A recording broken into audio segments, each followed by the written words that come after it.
안녕하세요. 오늘은 신경과학자이자 수면 전문가인 매슈 워커의 책을 한번 살펴보도록 하겠습니다. 어떤 생명체가 잠을 자는 그 순간에는 적의 공격으로부터 굉장히 취약한 상태가 됩니다.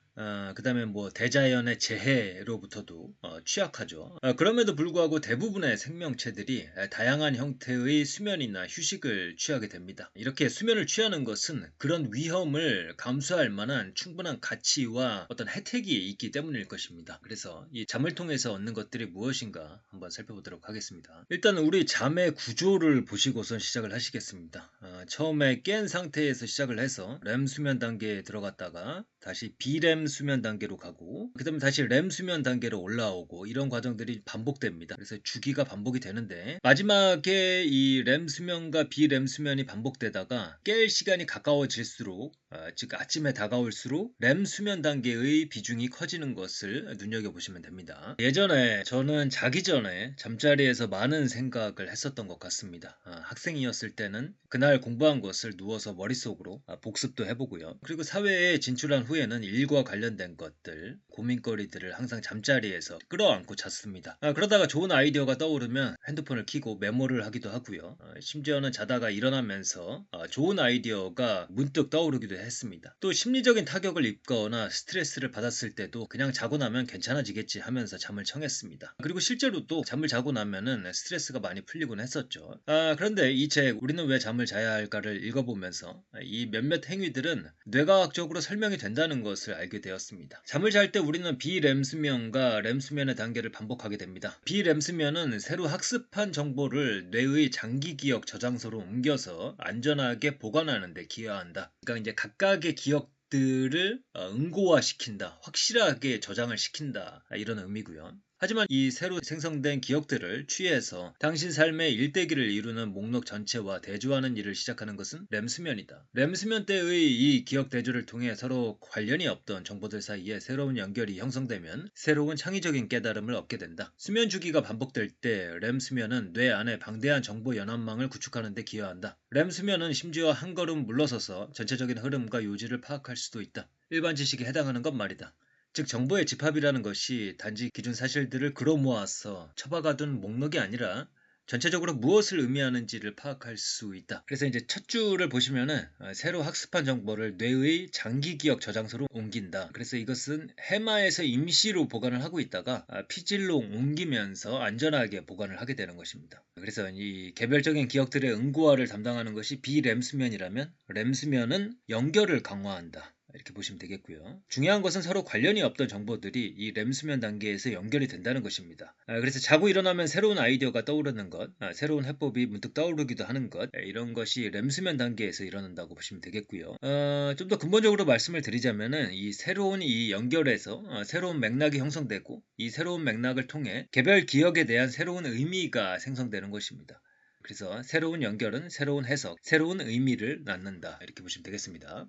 그러다가 어느 나이대 이상부터는 잠을 많이 자도 피곤한 상태, 즉 스트레스를 안고 잔다는 느낌이 굉장히 많이 들더라고요. 그래서 자다가 불현듯 해결되지 않는 고민에 잠에서 벌떡 깨어나기도 하고요. 그래서 스트레스를 안고 자는 것, 고민거리를 끌어안고 자는 것이 몸에 굉장한 부담을 준다는 것을 깨닫게 되었습니다. 이것은 나이를 먹으면서 스트레스의 강도가 높아진 것인지 아니면 노화에 따른 것인지 아니면 이 둘 다에 의한 것인지는 잘 모르겠습니다. 다만 이 책의 설명을 따르자면요. 우리가 렘 수면 단계에서 꿈을 꾸는데요. 이때 우리의 감정 중추가 굉장히 활성화된다고 합니다. 약 30%까지 활성화되는데요.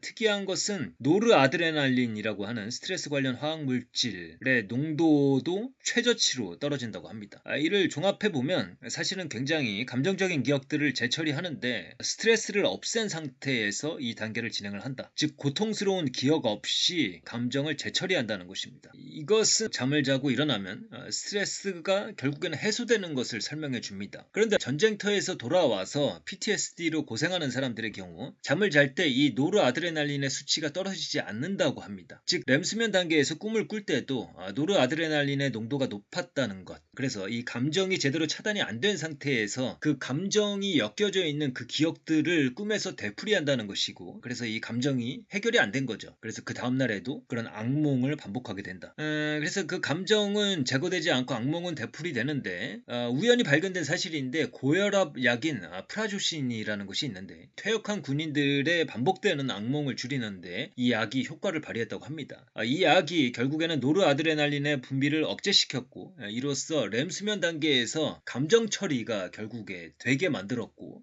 이로써 악몽의 치료제가 된 것입니다. 좀 더 렘 수면에 대한 설명을 보자면요, 뇌가 렘 수면 꿈을 꿀 때는 논리 경비원들이 자리를 비웠다. 논리 따위에 전혀 개의치 않고 날뛰는 미추광이들이 연상기억이라는 정신병원을 마구 뛰어다니고 있었다. 렘수면 꿈꾸는 상태에서는 거의 어떤 연상이든 가능하다. 렘수면에 빠져서 꿈을 꿀 때 영감을 주는 형태의 기억 혼합이 일어나기 시작한다. 기억 단위들 사이에 가장 전형적이면서 뻔한 연결들을 보라고 얽매여 있는 상태에서 풀려난다. 그래서 창작을 하는 사람들 입장에서는 수면, 그 중에서도 이 렘수면이 얼마나 중요한 역할을 하는가 이런 생각이 들고요. 이 아침이 옴에 따라 렘수면의 빈도수도 높아지니까 이 시간에 잠을 잘 자는 것이 중요할 것 같습니다. 그리고 참고로 이 알코올, 즉 술은 이 렘수면에 대한 강력한 억제제라는 점도 참고로 말씀을 드립니다.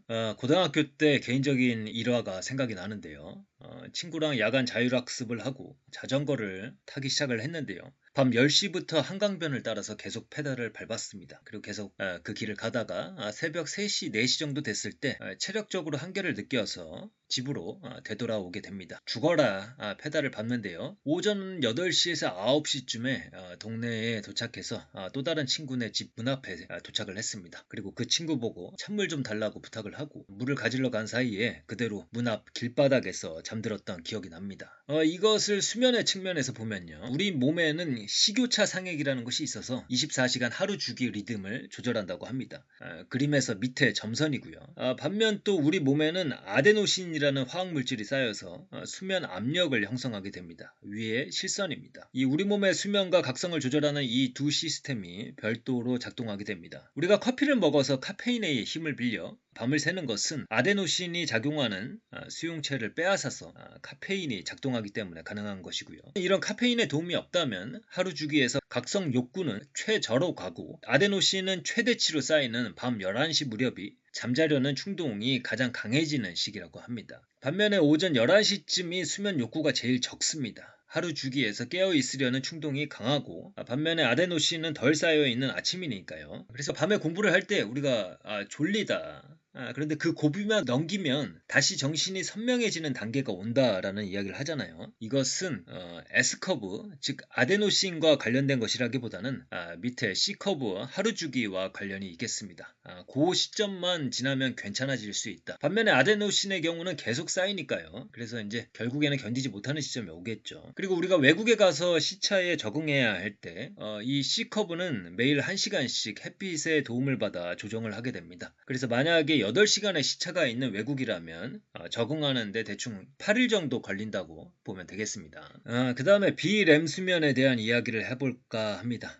우리가 나이 들면은 잠이 준다고 하잖아요. 그런데 이 말은 잠을 줄여야 한다는 뜻이 아니고 어쩔 수 없이 잠이 줄어든다는 뜻입니다.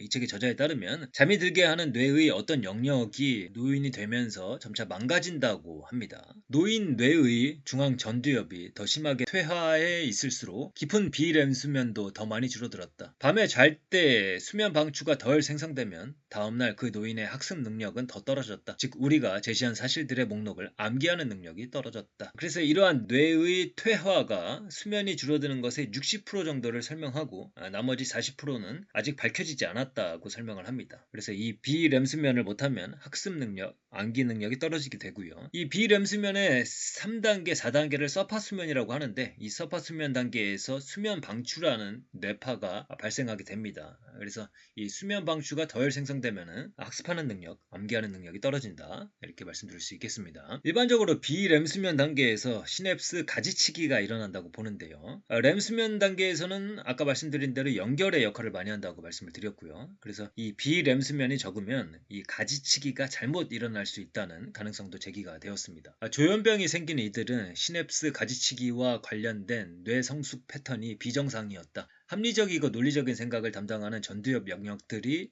특히 그랬다. 또 다른 연구에서는 조현병이 생길 위험이 높은 청소년들과 조현병에 걸린 10대와 젊은이들이 깊은 비렘 수면을 2배에서 3배 적게 잔다고 나왔다. 게다가 조현병이 있는 사람들은 비렘 수면의 전기 뇌파도 모양과 횟수가 정상이 아니었다. 또 참고로 말씀을 드리자면 이 비렘 수면 단계에서 신경 노폐물이 많이 배출된다고 합니다. 이때 아밀로이드, 타우 단백질 등이 배출이 되고요. 그래서 잠을 못 자면 이런 노폐물들이 배출이 안 되는데 이로써 치매 위험이 높아진다는 연결고리를 만들게 됩니다. 하지만 최근의 연구들은 이 아밀로이드 단백질을 단독으로 치매와 연결시키는데 부정적으로 보는 흐름들이 있습니다. 그래서 우리는 단지 이 비렘 수면 단계에서 노폐물들이 배출이 잘 안 된다는 것 정도 기억하면 되지 않을까 싶습니다.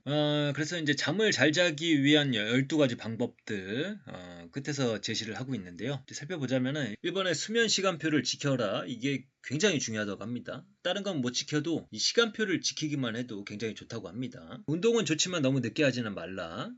그리고 이제 운동과 수면과의 관계는 이제 생각보다 그렇게 높지는 않다고 합니다. 어쨌든 밤에 자기 전에 운동하는 것은 안 좋다라는 점 기억하실 만하고요. 그다음에 카페인, 니코틴, 알코올은 피하는 것이 좋습니다. 그다음에 밤에 음식을 먹지 말라. 잠을 못 이루게 하는 것, 설치게 하는 약을 피하라. 그다음에 3시 이후에는 낮잠을 자지 마라. 그다음에 좀 중요한 게 잠자리에 들기 전에 긴장을 풀어라. 이게 굉장히 중요할 것 같습니다. 잠자는 내내 긴장한 상태에서 자면은 굉장히 피곤하기도 하고 그다음에 이 뇌 속에서 어떤 창조적인 것들, 기억력, 창조력 정리가 되지 않을 테니까요. 그래서 이중으로 피해를 볼 수가 있으니까 긴장을 풀고 웬만하면 이제 좋은 일, 재미있는 일, 위안이 되는 일을 하다가 잤을 때 피로도 덜 쌓이고 또 우리 뇌가 하는 작업들도 잘 되지 않을까 이렇게 생각을 합니다. 그다음에 목욕을 하라, 침실을 어둡게 하라, 그 다음에 적절히 햇빛을 쬐어라. 그 다음에 12번이 또 기억할 만하다 생각이 드는데요. 말똥말똥하다면 잠자리에 누워있지 말라. 누웠는데 20분 넘게 잠이 안 오거나 불안하거나 걱정스러운 마음이 들기 시작한다면 일어나서 졸음이 올 때까지 긴장을 푸는 활동을 하라. 그래서 12번도 기억할 만할 것 같습니다. 이제 예전에 움직여라 당신의 뇌가 젊어진다라는 책을 살펴본 바가 있었습니다. 이 책은 운동과 어떤 달리기의 이점에 대해서 설명을 하는 책이었고요. 오늘은 수면에 대한 이해도를 높일 수 있는 우리는 왜 잠을 자야 할까? 이 책을 한번 살펴봤습니다. 우리가 이미 알고 있는 거지만은 운동이라던가 수면의 중요성들 다시 한번 그 중요성을 되새기는 그런 책들이라고 보시면 되겠고요. 한번 읽어보셔도 좋을 것 같습니다. 그러면 오늘의 내용은 이것으로 마치도록 하겠습니다. 감사합니다.